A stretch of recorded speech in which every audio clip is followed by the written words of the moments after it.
Why did I almost quit my job in 2015?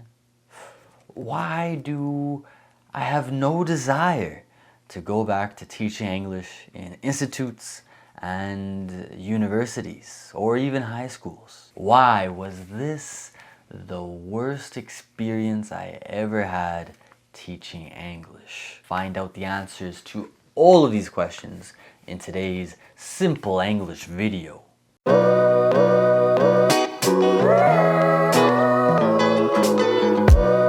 Hey, how are you doing? Fantastic? That's what I like to hear. What is my name? Profe Kyle. Exactly. Your favorite English teacher. And I'm here speaking in English a little bit slower than usual.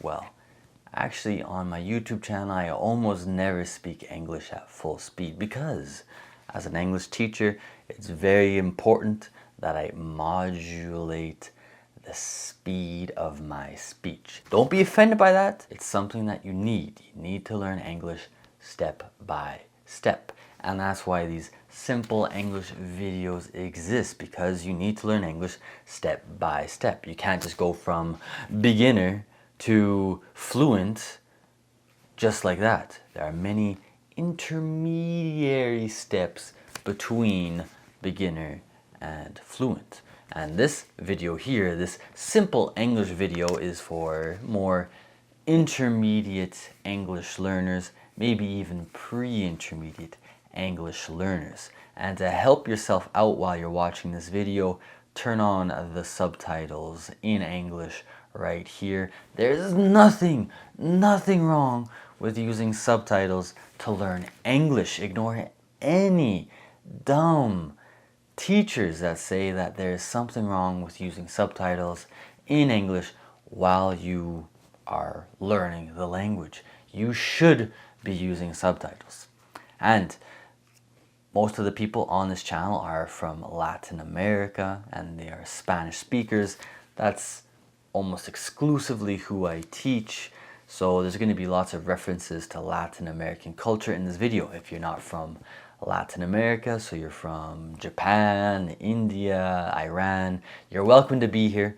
You'll probably learn a little bit about my culture, Canadian American culture, as well as Latin American culture. And I think that's all I wanted to say to introduce this video. So let's get into it. What was the worst experience I ever had teaching English? This is a question I get sometimes from students or people that I meet on my travels. They ask me, what is my worst experience teaching English?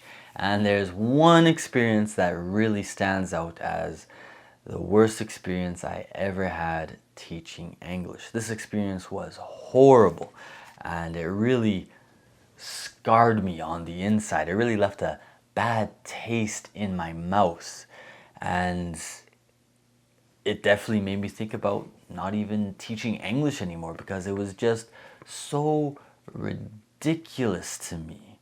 As a teacher, as someone who believes that a teacher's responsibility is to teach their students how to behave as human beings, from a moral perspective, not from a political perspective. I don't believe teachers should be involved in teaching political ideas to their students. They shouldn't be influencing their students politically. But morally, I think the students have a big role to play in teaching their students how to be citizens of society, citizens who contribute to society. But I realized after what happened with this event that it really wasn't like that. So let me give you the who, what, where, when, why, the W5 of the situation. So who? Me. I was the main character of the story, Profe Kyle. Where? This was in Cartagena, Colombia, 2015. I think that's more when. But yeah, so where? Cartagena, Colombia, and at the private university which I was working at for 1 year. Who, what? No, so yeah. Who? No, what? Oh, I said where. Sorry. I missed what. What? What do I say for what? What? A horrible experience that I had in my class. I believe this was an intermediate English class. So in Latin America, the intermediate English classes are in reality maybe, if you're lucky, pre-intermediate level in the real world, but at the universities they like to lie and say it was intermediate when it really wasn't. It was more pre-intermediate English class. There were about 20 students in the class and one student who, she was the main villain of this story. So that's who, what, where, when, 2015. I believe 2015. I'm gonna guess maybe fall of 2015. So who, what, where, when, and why. Ooh, why? Well, that's the story. So now you know a little bit about the background of the story. So I was teaching for about, I don't know, I think 4 months, maybe even 5 months already at the private university. It was about midway through the semester. So yeah, I can't remember if it was midway through the first semester that I worked there or midway through the second semester that I worked there. Maybe it was midway through the second semester. Again, it was a long time ago. Right now it's 2024. This happened in 2015, I believe. So that's almost 9 years ago, a long time ago. I'm an old man now. So this happened a long time ago. I don't remember all the details. So I believe I was midway through one of the semesters. And I'm Canadian, as you know, and I realized during my first year living in Latin America that there are differences between cultures. I think a lot of people, they deal with this when they go to a different country that has a different culture than their own for the first time, that different cultures have different ways of thinking. But you don't really realize this. When you grow up, you kind of assume that everybody in the world is the same. And it surprises me sometimes when I meet adults who still believe that. And I think to myself, you're an adult. How do you still believe that all cultures are the same? That's one of the dumbest things I've ever heard. But I was still young. I was about 25 years old. So I was young, I was dumb, I was naive. I assumed that all cultures were the same. But I realized in Latin America that they're different. So a big difference between Canadian American culture and Latin American culture. Well, there's a few things. One, there's a lot more cheating to get good grades. So in Canada, for example, people ask me, because I always tell people, especially Latin America, that it's surprising to me how many people cheat. And they'll say, what? You never cheated in high school and university? And I tell them, well, me personally, no, I've never cheated in any test. And I don't know anybody that I grew up with that cheated on a test. Who knows, maybe somebody cheated very discreetly, but in my group of peers when I was growing up, nobody cheated. Our mentality is, you study for an exam, the grade that you get is the grade that you get. If you're not satisfied, you should study harder. And if you don't want to study harder, then you have to accept that this is likely going to be the grade that you're going to get in other tests. Latin America, not really like this. Cheating is constant at universities. I would say a minority of people don't cheat, while a majority of people cheat. Who knows, maybe that's controversial, but for me, I would say a majority of people have cheated at least a few times to get a good grade on a test. And from my experience in Canada, at least, that's not extremely common. Now, of course, in movies, TV shows, they show Canadians and Americans cheating on tests. So I don't want to say that never happens. I'm just saying that it's the minority of people that cheat in my culture, at least the traditional Canadian culture. And the other big difference between American Canadian culture and Latin American culture is that in Latin American culture, it's okay to let students do extra assignments to get a better average to pass the course, or to let students redo an exam to help them get a better grade on a course. In Canada, this never happens. An example from my own life. In university, I believe it was my third year, like a lot of university students, I wanted to improve my average. So I decided to take an easy course. So I took an English grammar course thinking, I speak English, it will be easy. This will really improve my average in university. So I take the course, it's not as easy as I thought it was going to be. And the major assignment of the course, I do. But I do it wrong.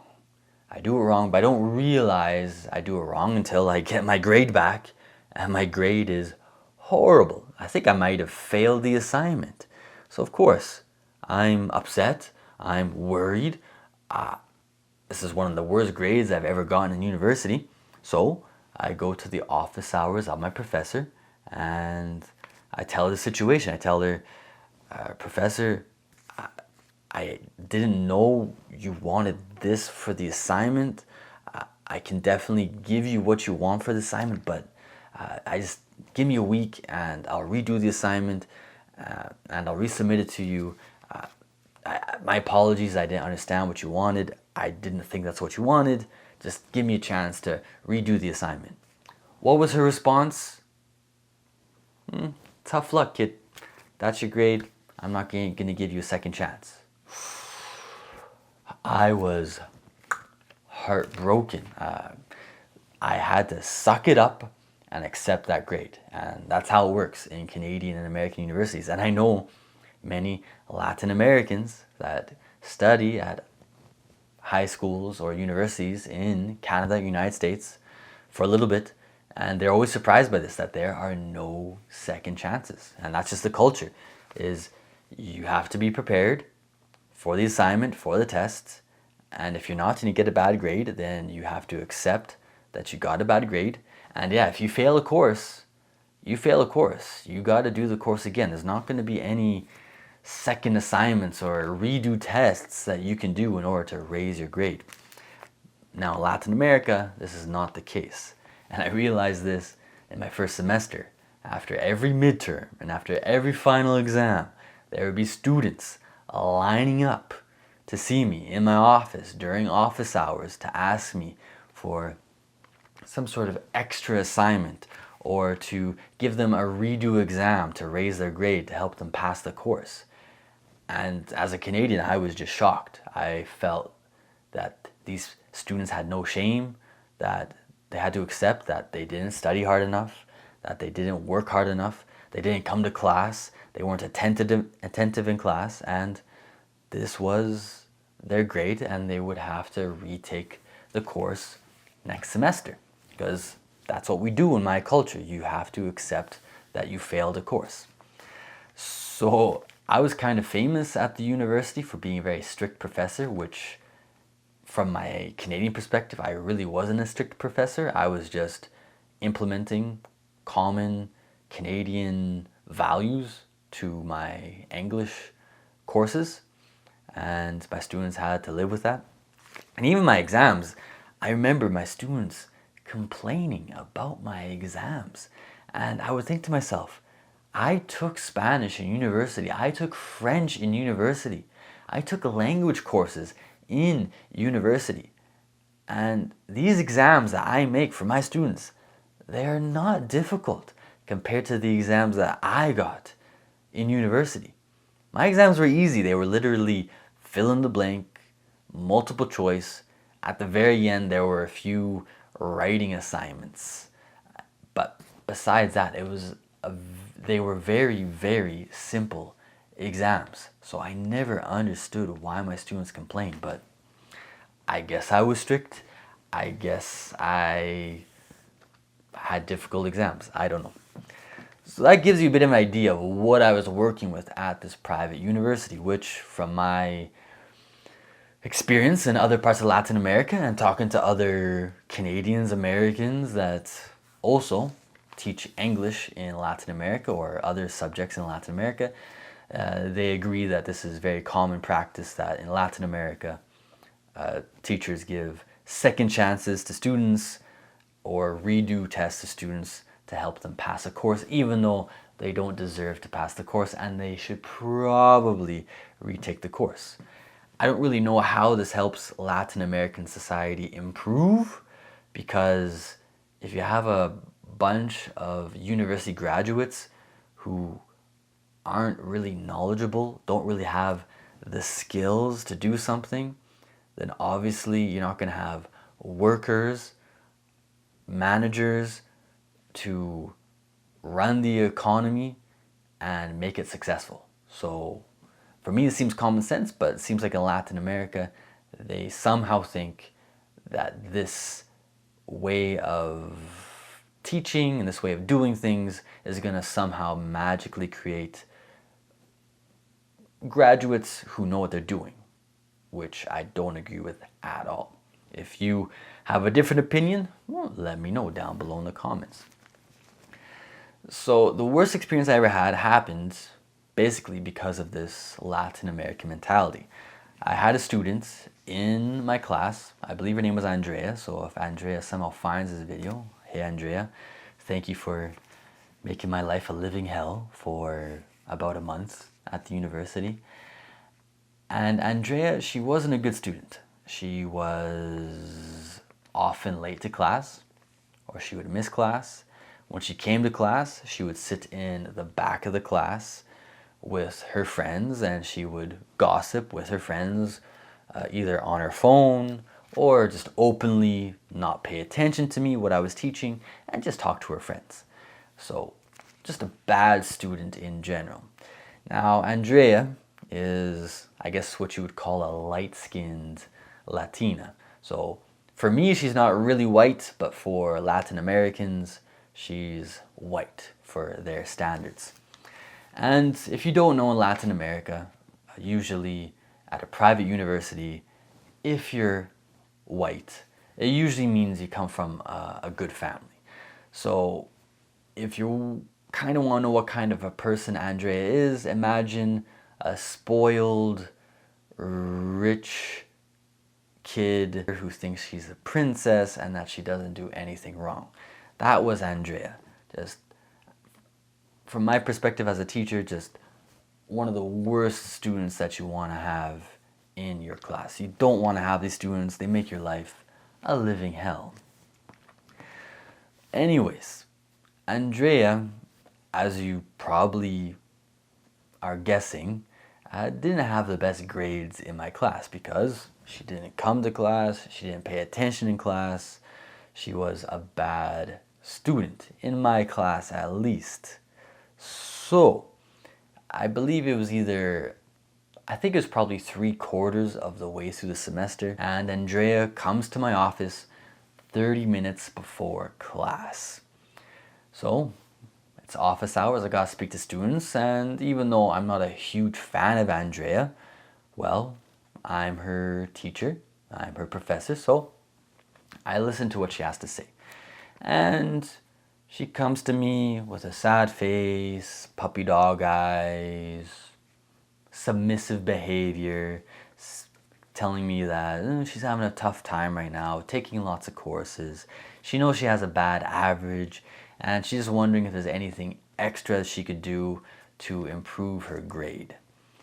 Now, this wasn't a final exam. She didn't want to do a redo exam, which I almost never did in my courses because, again, it seems ridiculous. This is the exam. There's not going to be any redo exams. But because this was 3/4 of the way through the semester, because she seemed to be sorry for her behavior, I said to her, I contemplated a little bit. I listened to her story and I said, all right, if you want, I can create an assignment, a homework assignment for you to do that if you complete it well, should help you raise your grade a little bit. So she was happy about that. And again, differences between cultures. From my Canadian perspective, I did her a favor. I'm doing her a favor as a teacher. And because I'm doing her a favor as a teacher, I also expect something from her. No, not something dirty. No. For me, Andrea was, nothing dirty. All I expected from her was to go to class and be a better student. So she basically, metaphorically, not literally, she got on her hands and knees and she begged me for an extra assignment to raise her grade. And I accepted. I said, okay, I'll give you an extra assignment. I'm doing her a huge favor to help her. So again, in Canada, if you do that, same situation, the teacher's going to expect the student to go to class and be a better student, to pay attention, arrive on time, sit at the front of the class, and do what they should do to get a good grade.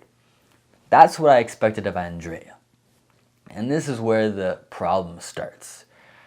Andrea, again, I'm guessing that she's from a somewhat wealthy family in Cartagena, a little bit spoiled, a little bit entitled.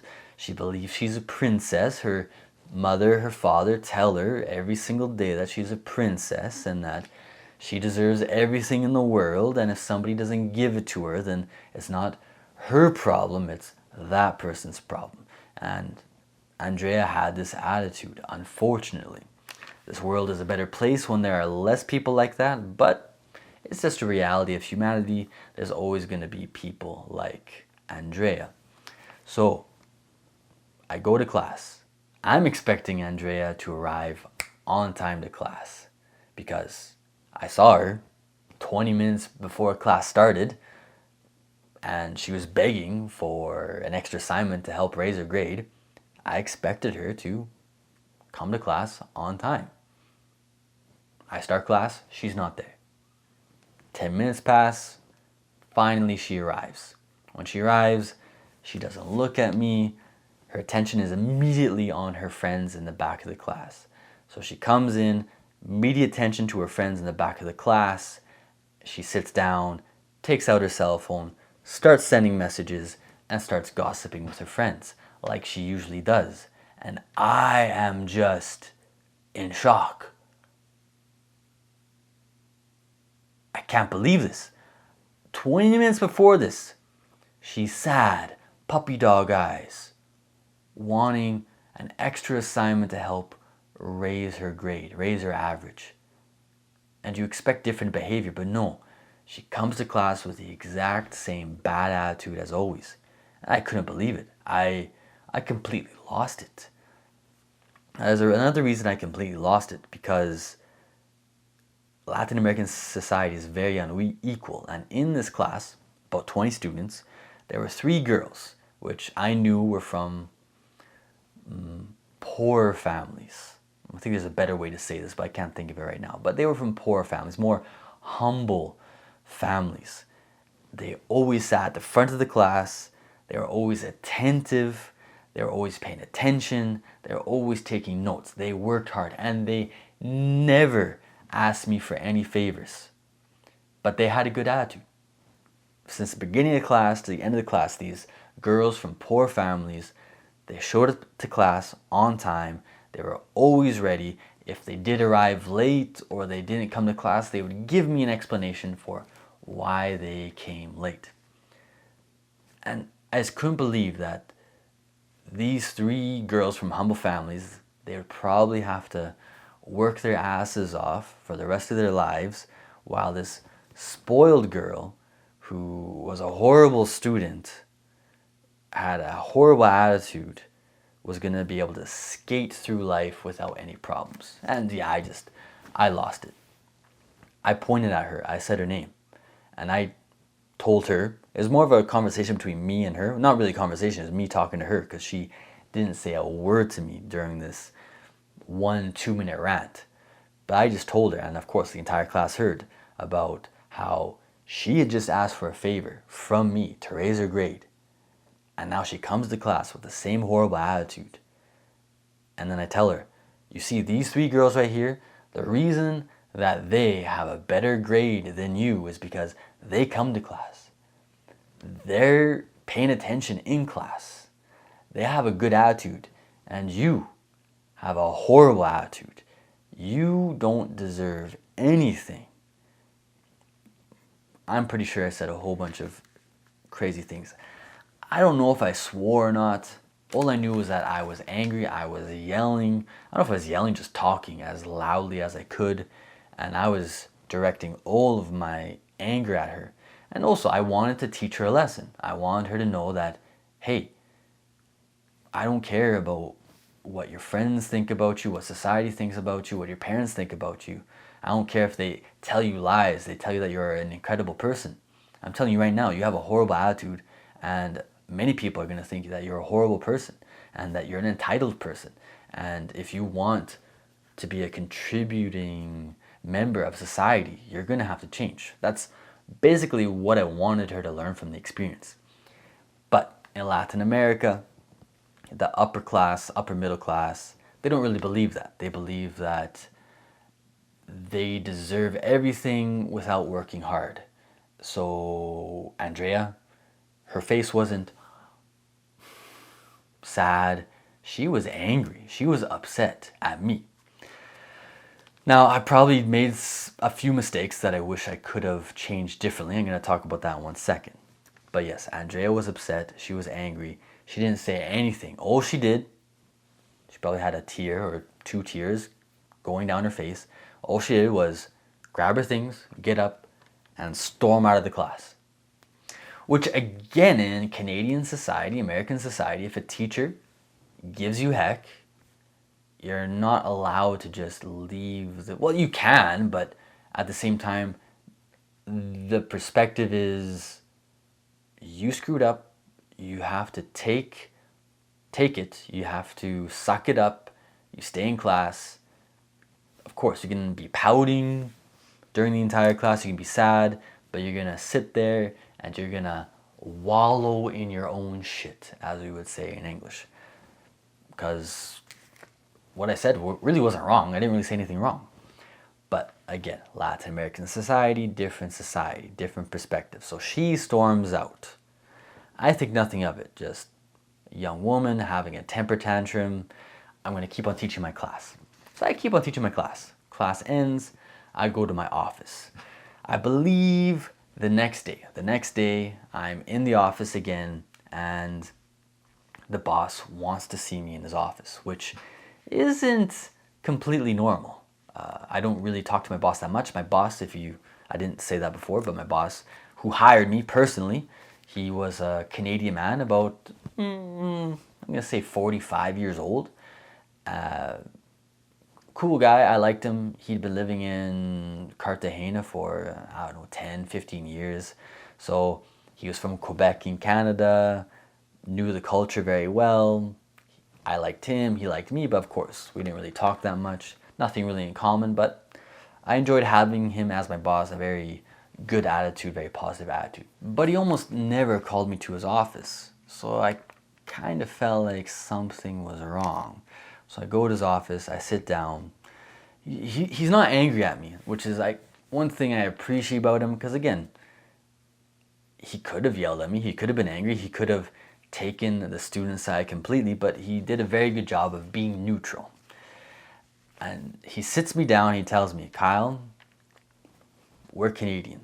And I know that in Canadian culture, it's normal, it's common that if a student is a bad student, is doing something wrong, that we're gonna give them heck, we're gonna give them shit, we're going to let them know that their behavior isn't acceptable.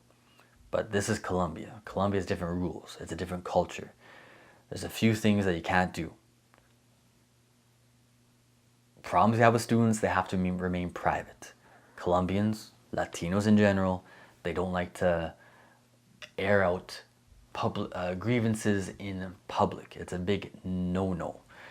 So 1, I know what happened yesterday in the class. I've been told what happened.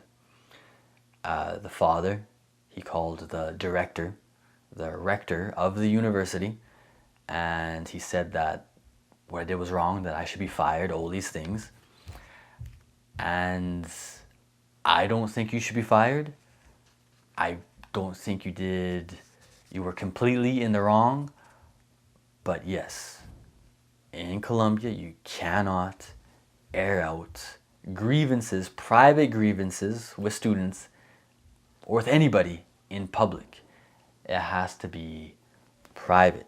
And you also raised your voice at a student, which, again, in Canada isn't a big problem.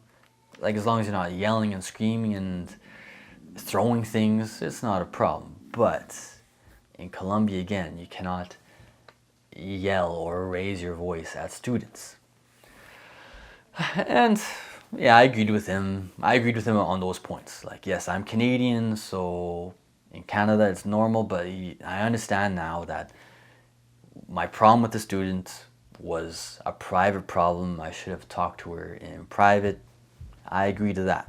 And yeah, I probably shouldn't have raised my voice so much. So I agreed with him on that. My problem was, again, it wasn't my boss's. My boss was just trying to calm the situation down. So the father wanted me fired. My boss didn't want me fired. I don't know about the rector of the university. I never met the person. I don't know who it was. I don't know if they wanted me fired or they wanted me to stay. Because obviously in Latin America, they want native English teachers. And yeah, it's not easy to find a native English teacher. I think I was one of two. There's only two native English teachers at the university. So if they fired me, then all they have is one native English teacher to teach English. Of course, there were Latinos teaching English, but universities, especially private universities, they want to tell the parents, oh, our university has native English teachers. It's a big selling point for them. So I'm guessing the director of the university didn't want to fire me, and my boss didn't want to fire me, but they had to make the father happy. And because that's the other thing my boss told me, is that this is Colombia. You don't know who these parents are. They could be a corrupt politician. They could be a corrupt businessman. They could be a guerrilla fighter, a boss. They could be a paramilitary. They could be a narco. You don't know who these fathers are. You don't know what kind of power they have.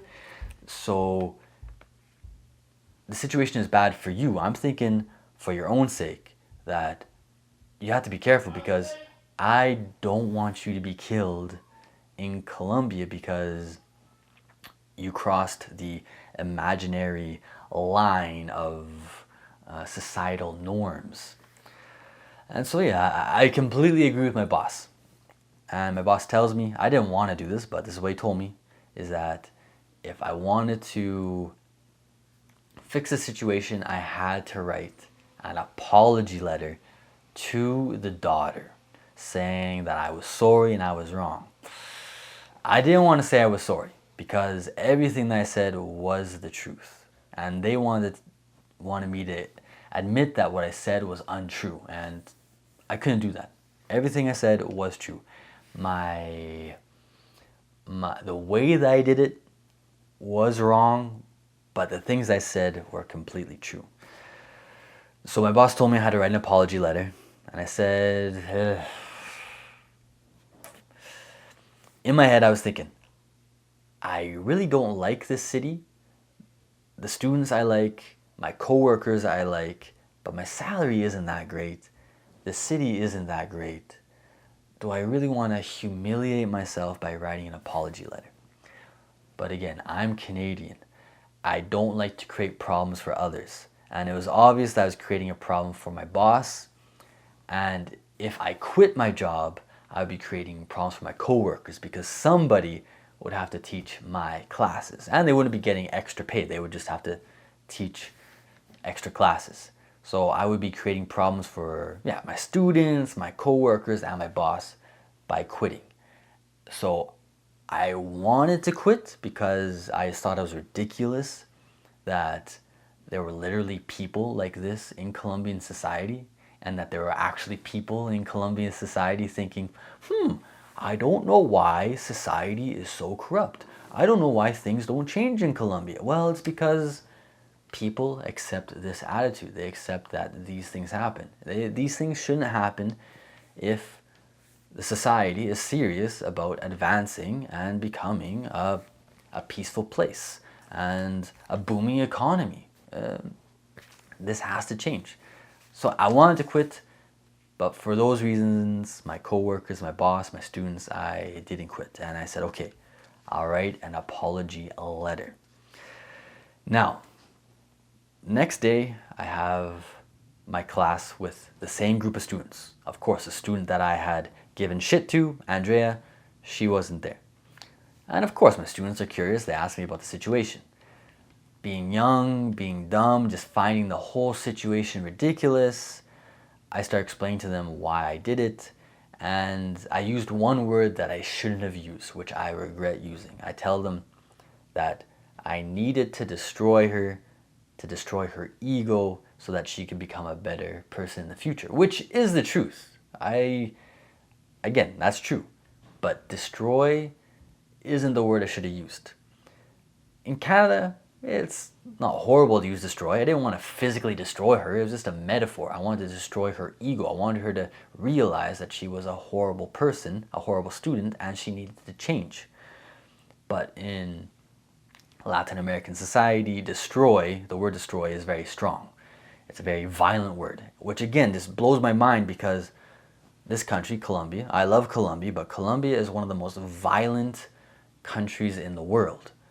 So it just blew my mind that people could be so sensitive to the word destroy. As people are killed here every day for a cell phone, or because I might have one family member fighting as a guerrilla fighter or a paramilitary fighter, and the whole town gets massacred because of that. There's so much violence every day, and you people are sensitive to the word destroy?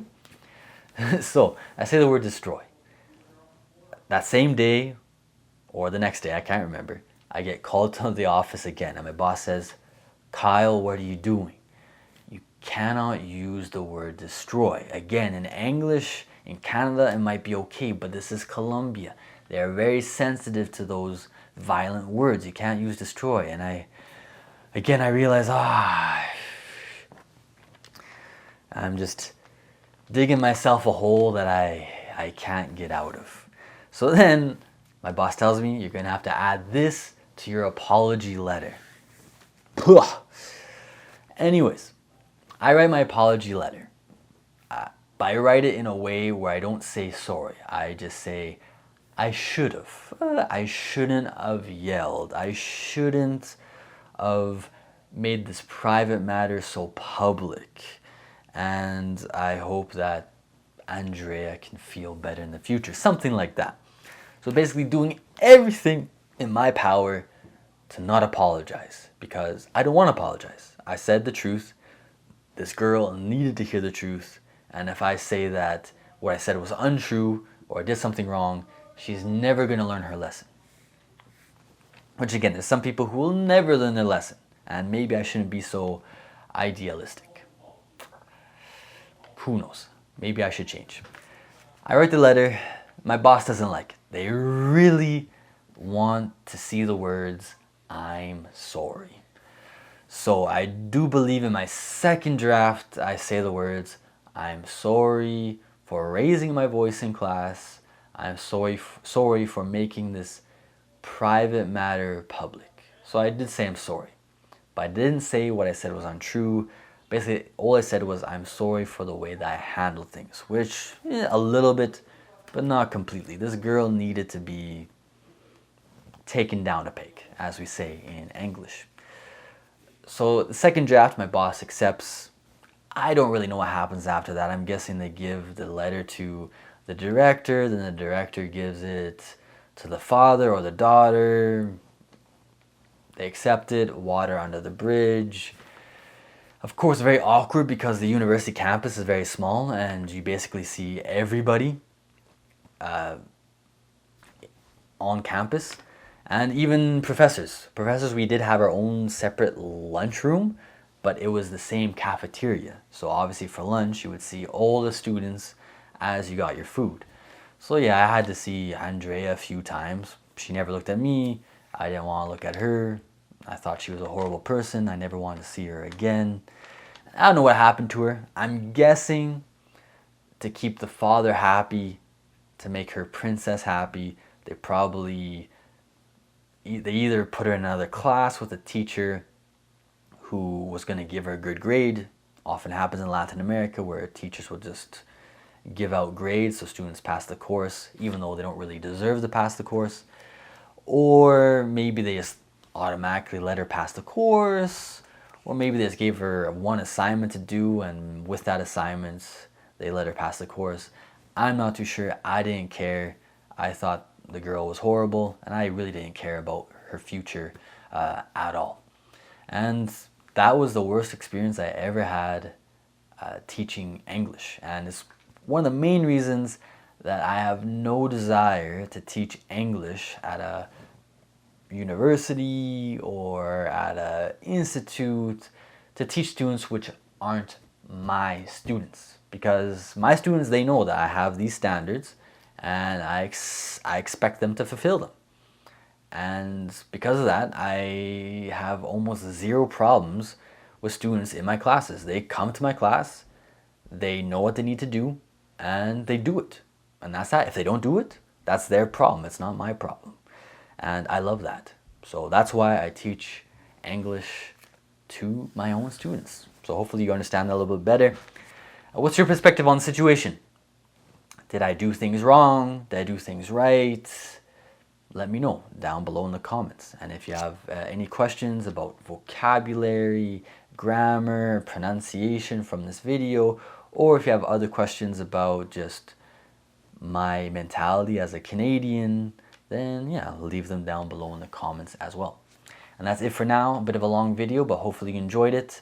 And I'll see you in the next video, my dear student.